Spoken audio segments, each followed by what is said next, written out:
Bonjour, aujourd'hui on se retrouve avec un nouvel update de mes dernières lectures.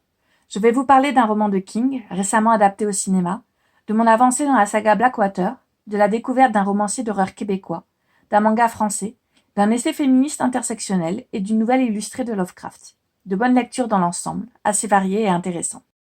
C'est parti. Ça faisait un moment que je n'avais pas lu de Stephen King et j'avais envie de renouer avec son travail. Ayant plusieurs de ses titres en attente dans ma palle, j'ai hésité, avant de choisir le roman Charlie, dont une adaptation sortait en parallèle au cinéma, sous le nom de Firestarter. J'étais intéressée par le film, mais préférais lire le texte d'origine avant de le voir. On y suit la fuite désespérée d'un père et de sa petite-fille, Charlie, poursuivis par une mystérieuse organisation, bien décidée à s'emparer d'eux, afin d'étudier et utiliser leur pouvoir psychique. Charlie semble avoir un potentiel destructeur sans limite, et doit apprendre à le contrôler. J'ai lu ce livre plutôt rapidement, en particulier happé par la dernière partie pleine de suspense. On passe du point de vue de nos deux protagonistes en cavale à ceux de leurs poursuivants, en ayant toujours une longueur d'avance sur les deux parties, ce que j'ai trouvé assez bien fait. Dans l'ensemble, je ne dirais pourtant pas que cette lecture est une réussite. Le texte est baigné de racisme, d'homophobie et surtout de sexisme. Je ne sais pas si King transpose là ses idées, je ne pense pas, en tout cas je ne l'espère pas, et si ces éléments sont toujours présents dans son œuvre, là ils m'ont particulièrement dérangé.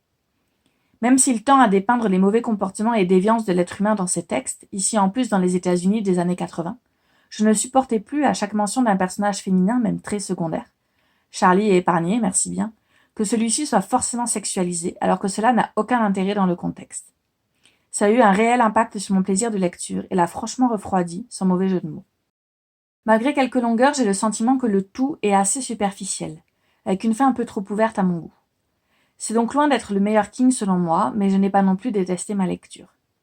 J'en profite du coup pour dire quelques mots sur le film que j'ai pas mal apprécié, avec beaucoup de changements par rapport au livre, mais des changements assez intéressants, je trouve. J'ai assez aimé la fin, très différente, et ce qui est fait du personnage de Rainbird. J'ai aussi fait la lecture du tome 4 et 5 de Blackwater de Michael McDowell, La guerre et la fortune. Je vais passer rapidement dessus, ayant déjà parlé de cette saga à plusieurs reprises en vidéo. J'ai encore une fois beaucoup apprécié ces deux tomes, le développement des personnages, le voile qui se lève peu à peu sur la véritable nature d'Elinor, etc. Pour parler un peu plus du 5e tome, il porte parfaitement son nom.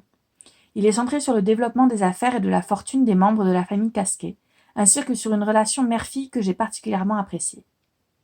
Les scènes d'horreur se font plus rares, mais les références au fantastique restent présentes. J'ai à la fois hâte de découvrir le 6e tome, qui est aussi le dernier, mais je suis aussi un peu triste que la saga arrive à sa fin. J'aurais vraiment passé de très bons moments de lecture avec elle, et je n'oublierai pas de sitôt. Après ces deux romans, j'ai eu envie de faire une lecture graphique, un manga de préférence, car j'en ai beaucoup de côté dans ma palle. J'ai choisi Wandering Souls, par Zéliane, que j'avais acheté depuis un bon moment déjà.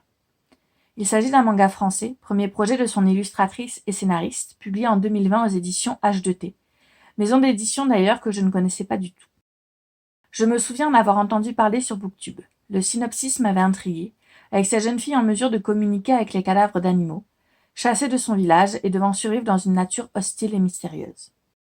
Ce manga ne compte que 2 tomes, très riches, qui nous proposent de suivre 2 personnages blessés par le rejet des leurs au prétexte de leurs différences.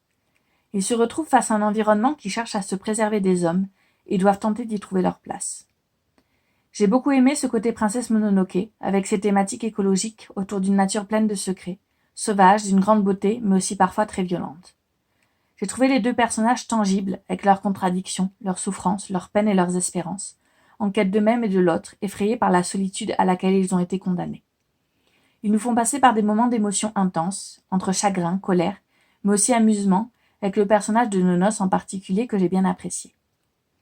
Le dessin m'a semblé parfois un peu brouillon, mais dans l'ensemble qualitatif, avec de beaux paysages, des ombres et des lumières intenses, capables de transmettre des émotions, le côté poétique et onirique du monde et du récit. Je regrette que ce manga n'ait pas connu quelques approfondissements, peut-être en développant son univers sur 3 tomes plutôt que sur 2. Je reste un petit peu sur ma faim avec le sentiment que tout va trop vite et que ce monde, ses personnages, avaient encore beaucoup à offrir.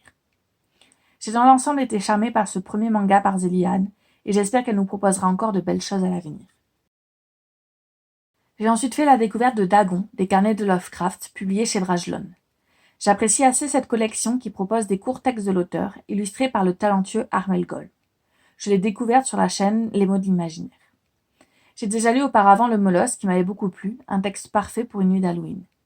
J'ai moins apprécié Dagon, l'un des premiers textes de Lovecraft, très court. Si on retrouve ce qui marquera le reste de son œuvre, entité monstrueuse indescriptible, mystère des abysses qui provoque la folie des hommes y étant exposés, ce ne sera pas celui de ces textes qui m'aura le plus marqué. Cependant, j'ai beaucoup apprécié les illustrations, d'une grande qualité, ainsi que les dernières pages où Armel Golm explique sa démarche, son rapport à Lovecraft et à son œuvre. Le prochain livre dont je vais vous parler est Flots de Patrick Sénécal, un roman d'horreur québécois sorti l'année dernière chez les éditions à lire. J'ai entendu parler de cet auteur sur la chaîne des livres de la crypte, qui est une grande fan de son travail et curieuse, j'ai voulu à mon tour découvrir l'un de ses titres. Je pensais commencer par Oniria, dont le résumé et l'aspect fantastique me tentaient, mais j'ai fini par me lancer avec Flots, dont les livres de la crypte parlent dans l'une de ses dernières vidéos. J'étais intéressée par l'idée de suivre une histoire de crime par l'intermédiaire d'une journal d'une fillette, pas aussi innocente qu'elle en a l'air. J'ai donc lu ce livre en format e-book, une lecture plutôt rapide sur une journée. La petite Florence est retrouvée seule chez elle, sa maison en mauvais état et ses parents disparus. On plonge alors dans son journal intime afin de découvrir ce qu'il s'est passé. J'ai eu un peu de mal avec le style, n'ayant pas l'habitude des expressions québécoises. Il correspond en plus à celui d'une enfant dont le parler et la syntaxe sont particuliers. C'est adapté mais un peu perturbant. Si je savais que Sénécal écrivait des histoires d'horreur parfois gore, c'était ma première lecture du genre. Les actes de violence sont dépeints assez crûment par le regard de la petite fille. Certains détails et descriptions ne sont pas très appétissants, si on peut dire. N'étant pas habituée à ce type de récit, je ne sais pas trop quoi en penser, mais j'ai trouvé intéressant d'être dans l'esprit tordu de cette petite fille, ainsi que le suspense installé par l'auteur. On veut savoir ce qu'il s'est réellement produit, ce qu'il va advenir de Florence. Je comprends que ce type de roman est son public, mais je ne suis pas sûre d'en être et de retenter l'aventure sénécale à l'avenir. Peut-être avec Oniria, à voir. Le dernier livre dont je vais vous parler dans cette vidéo est Féminisme et pop culture par Jennifer Padjemi. J'ai lu cet essai en format e-book proposé par les éditions Stock. Ce fut une lecture très intéressante. L'autrice aborde, au fil d'une réflexion personnelle basée sur ses expériences, le mouvement MeToo, le body positive, le racisme et l'homophobie, les représentations des minorités dans les médias, etc., d'un point de vue intersectionnel. Je n'aurais pas été contre quelques approfondissements et un panaché plus large des œuvres citées, mais cela ne m'empêche pas de recommander féminisme et pop culture à toutes et à tous. Nous sommes concernés et devons à tout prix nous pencher sur les questions abordées ici. Voici une citation que je souhaitais partager avec vous. La représentation compte, parce qu'elle permet de grandir avec l'idée qu'on existe et que sa couleur de peau, son orientation sexuelle, son milieu social, sa religion, son genre, ne sont pas des obstacles pour se créer un imaginaire. Elle est loin de tout régler, mais son absence fait qu'on se sent moins que rien. Nos vies n'existent pas, nos expériences n'ont pas eu lieu. Cette vidéo est à présent terminée. Je vous remercie pour votre attention. N'hésitez pas à laisser un like, vous abonner, partager et laisser un commentaire si vous souhaitez discuter. Je vous souhaite d'excellentes lectures et vous dis à bientôt pour une prochaine vidéo. Bye bye.